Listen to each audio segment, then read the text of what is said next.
था जो पेड़ पर एक घोंसले में रहता था। वो पेड़ एक घर की रसोई के बहुत पास था।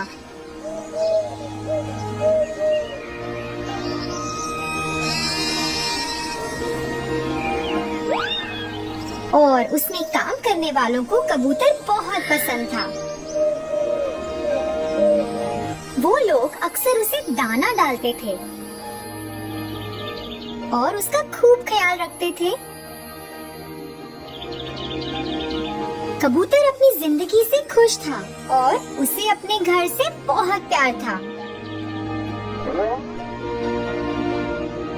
उस पेड़ के पास एक और पेड़ था जिस पर एक कौवा रहता था।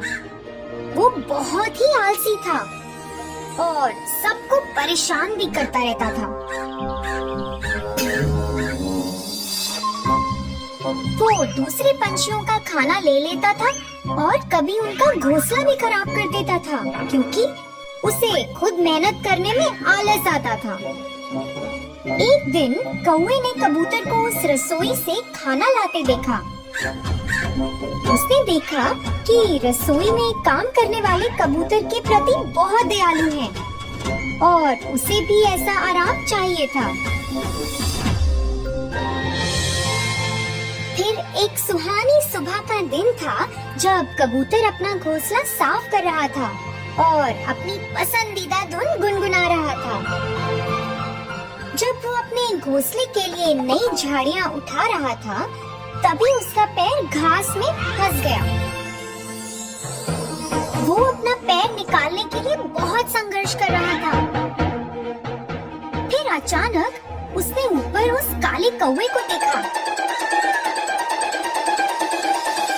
फिर कौवा बोला, हेलो दोस्त, ऐसा लगता है कि तुम फंस गए हो। क्या मैं तुम्हारी मदद कर सकता हूँ? कोई बात नहीं, मैं ठीक हूँ, कबूतर ने कहा। अरे छोड़ो, मैं तुम्हें बाहर निकालता हूँ। कौवे ने झाड़ियों को खींचा और कबूतर का पैर बाहर आ गया। शुक्रिया दोस्त, तुम्हारा दिन खुशहाल रहे, कबूतर ने कहा। फिर जैसे ही कबूतर उड़ने लगा, कौवे ने उसे रोका। थोड़ा रुको दोस्त, शायद तुम मेरी मदद कर सकते हो। बस एक छोटी सी बेनती है, क्या हम दोस्त बन सकते हैं? फिर कबूतर बोला, हाँ, हम शायद दोस्त बन सकते हैं। अरे वाह, अब दोस्त तो सबका मिल बांट कर करते हैं। मैंने सुना है तुम्हारा घोंसला बहुत बड़ा और सुंदर है।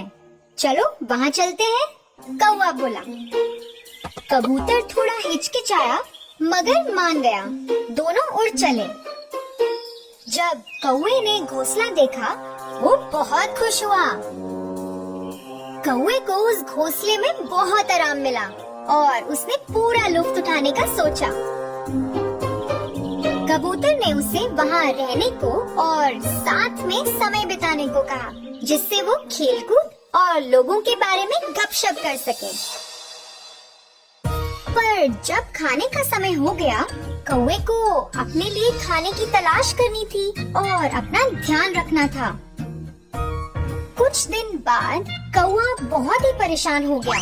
जब वो कबूतर को अपना सारा खाना खुद खाते देखता, वो चाहता था कि कबूतर उसके लिए भी खाना लेकर आए, पर ऐसा ना हुआ। कौवा मांस खाना चाहता था, मगर कबूतर तो रसोई से सिर्फ दाने लेकर आता। कौवे से इंतजार नहीं हुआ और उसने तय किया कि वो खुद रसोई में खाना लाने जाएगा।